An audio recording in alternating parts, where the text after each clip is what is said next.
Andrew came home from work one Friday and told me that he didn't have a job anymore. They said it was for operational reasons, and that's legal under the IR laws. Then 2 weeks later, they re-advertised my job for $25,000 less. They really used the laws just to save money. I used to always vote Liberal. But this year, the IR laws have wrecked my family and a lot of other families. It needs to be stopped. 2 years ago, the Howard government introduced new IR laws called WorkChoices. But far from having a choice, many working Australians have found they now have less choice. Employers have reduced their pay and conditions, and some have used the new laws to sack people without warning or explanation. At the upcoming federal election, you will get a real choice: to vote for these IR laws or against them. Ask yourself what kind of Australia you want for your family. A vote for the Liberal or National parties is a vote for the IR laws, and the Howard government is likely to take them further. It's your choice.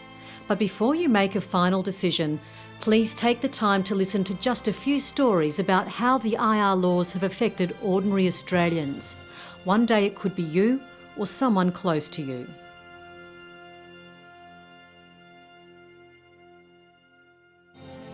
After 34 years of service, I was sacked and then offered my job back with a 30% pay cut. I was sacked by text message. They didn't give me a reason. I refused to sign a contract that cut my pay. The day after the legislation came in, my job was terminated. No redundancy. I worked there for 25 years and it meant nothing. 2 days after these new laws came in, I was sacked and I was told that there's nothing that I could do about it.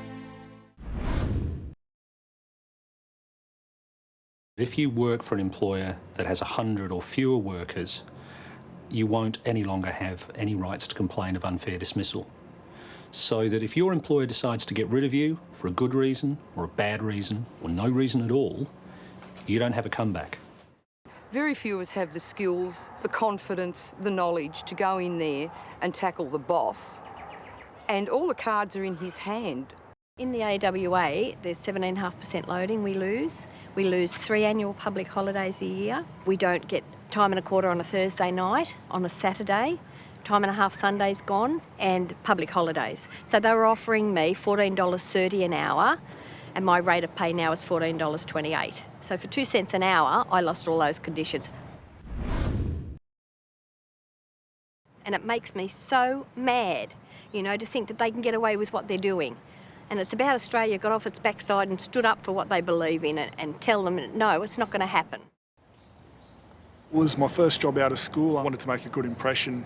The contract stated that I would be paid a rate of $10.20 an hour with no extra money for any overtime worked.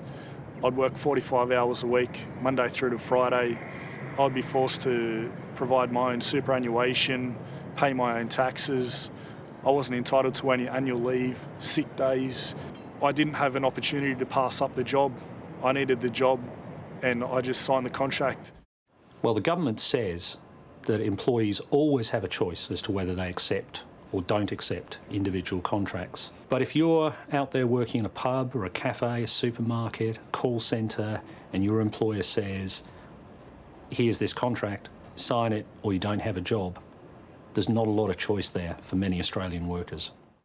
We were made redundant, but in the same meeting told that we could be a contractor for $200 less a week. No annual leave, no sick leave, and no superannuation. After 34 years of service, I was sacked and then offered my job back with a 30% pay cut. If it happened to me, it can happen to you. I worked there for 25 years and it meant nothing. John Howard says go get another job, but out here there's not many jobs to get. I mean, John Howard was always my hero. I thought the world of him. I thought he was a good Prime Minister. But now it's totally changed my way of thinking as far as he's concerned.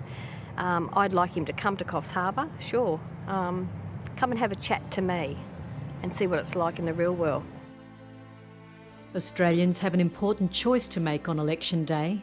That choice will affect our working conditions for generations to come. We hope these stories will help you make an informed decision.